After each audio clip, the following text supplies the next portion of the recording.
Papers, Please is a simulation game by Lucas Pope that has the player assume the position of immigration clerk at the newly reopened fictional border checkpoint of Greston in the fictional country of Arstotzka, following the end of a 6-year war with the neighboring country of Colombia. The premise has players summoning thoughts of a 1980s communist era. The player is selected by a lottery to have the job and is provided state housing and a small salary. Every day you show up to work, there is a long line of people waiting to have their documents checked to gain entry to Azjurska. The player needs to be discerning of each person attempting to pass through, as there are spies, criminals, and terrorists among the legitimate hopeful immigrants. How the game teaches players to play. The player is taught how to play the game through direct instruction. At the beginning, there are several prompts giving the player some background information. Images of newspaper articles appear, which provide information as well. At each level, the player is given an official bulletin from the Ministry of Admission, alerting them to the newest regulations for border crossers. The game becomes increasingly more difficult at each level, and there is more and more information to look for. Sometimes, only citizens of Arstotzka are admitted. Other times, foreigners with a valid passport are allowed. Even other times, passports and entry tickets are required. You find out the ever-changing daily regulations in the bulletin. There is also a rulebook the player can access at any time to look up information such as legitimate cities that issue passports and images of the country's seals. Players learn very quickly to pay attention to details such as expiration dates on passports, valid issuing cities, and matching the photo on the passport to the person at the desk. This game relies on elements of behaviorism, and the game assesses the player's learning with each decision the player makes. If someone crosses who shouldn't, or someone is denied who should not have been, the player is issued a citation. Players can receive up to 2 citations a day without penalty, but after that, pay starts to be deducted. Players are rewarded for quick decisions as well. The more people the player processes, the more money they can earn. Money is important to the player because at the end of each day, they are given a summary of earnings and also bills that need to be paid, such as housing, food, and heat. Additionally, family members start to get sick and need medicine. Money is a motivation for the player, but is it motivation enough to take bribes from some shady characters, though? Players will be tested with moral dilemmas as well. How the gaming community responded to the game. This game was received well in the gaming community. It has a 92 Metascore in Metacritic, which is based on critic reviews, and an 8.7 user score. Eurogamer gave the game a 9 out of 10 and wrote, "Papers, Please feels a lot like an interactive anxiety attack. It's hard to call such a nerve-shredding experience fun, but it is absorbing, brilliantly written, and causes you to question your every instinct and reaction, both in the game and in real life."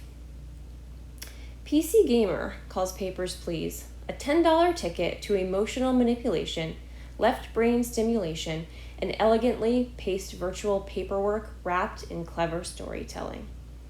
In addition to these positive reviews, Papers, Please has also won numerous awards, including the New Yorker Best Game of the Year 2013, Forbes Top Indie Game 2013, and Wired's Best Game of 2013, just to name a few. How the game could be incorporated into instruction. This game could easily be incorporated at the high school level in history, social studies, geography, and civics classes.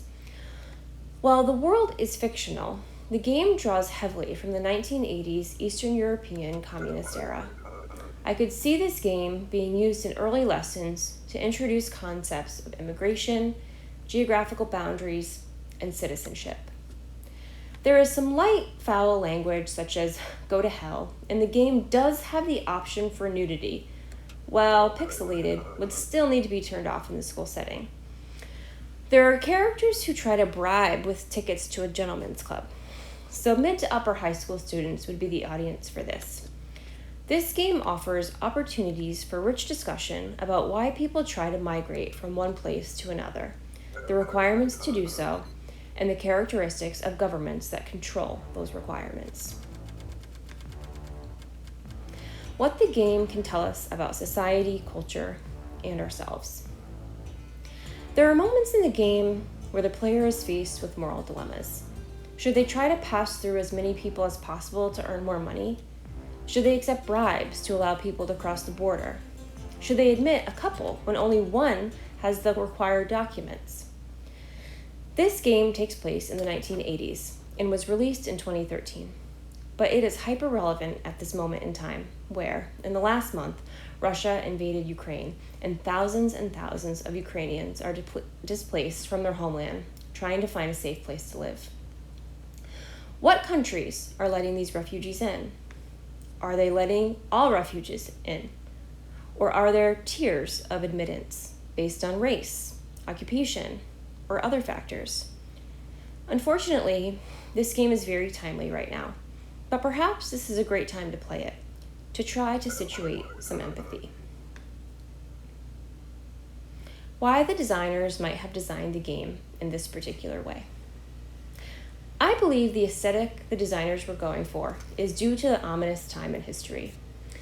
The colors are very dark, and the game itself has an old look. I think it's interesting that the player never sees themselves. There is no avatar or character that the player moves around. It's just you, behind the desk, so you really do start to feel like you're at a workplace. You feel like you're at work because sometimes it does feel like a mundane, paper-pushing job. But it's somehow still entertaining, and the player is compelled to continue on. The player feels encouraged when they make the right decision, and you also have the potential to earn money. This game taps into human nature very well. How the game's instructional design could be improved. Although in story mode there are approximately 20 different endings, reviewers have noted frustration with the fact that characters are scheduled to appear at specific moments. Restarting the game and working your way through the levels can feel monotonous, encountering the same exact situations. If future iterations of this game are developed, I would recommend that this be expanded with a lot more characters so it becomes less likely for repeats in the same scenarios. I think players, especially students, if we're using the game as an instructional tool, would become bored of repetitive scenarios and lose interest in the game. Final thoughts. At first glance, this game doesn't seem like it would be very much fun. I mean, you're assuming the role of someone who processes lots of paperwork. But once you're immersed in the world and its parameters, you do feel compelled to keep going, and it does feel exciting. I think that is probably a really good indicator of a good game, especially an instructional game.